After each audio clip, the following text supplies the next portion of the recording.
Oke. Ya, untuk atletik. Dan selanjutnya cabang taekwondo yang terima atlet bernama Melati. Melati. Baik, terima kasih kepada teman-teman kita di kawasan sudah untuk bersama foto.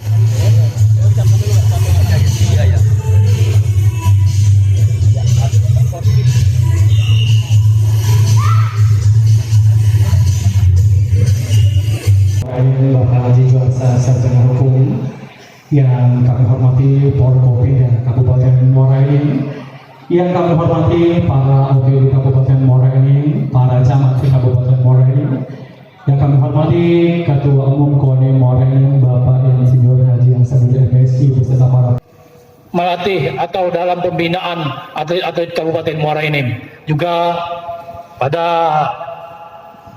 Pencap Bank Sumsel Babel, perusahaan-perusahaan yang ada di Kabupaten Muara Enim, kami juga terima kasih untuk kita bersama-sama dalam pembinaan atlet-atlet di Kabupaten Muara Enim, sehingga atlet-atlet kita di masa-masa yang akan datang akan lebih berjaya lagi. Amin ya rabbal alamin.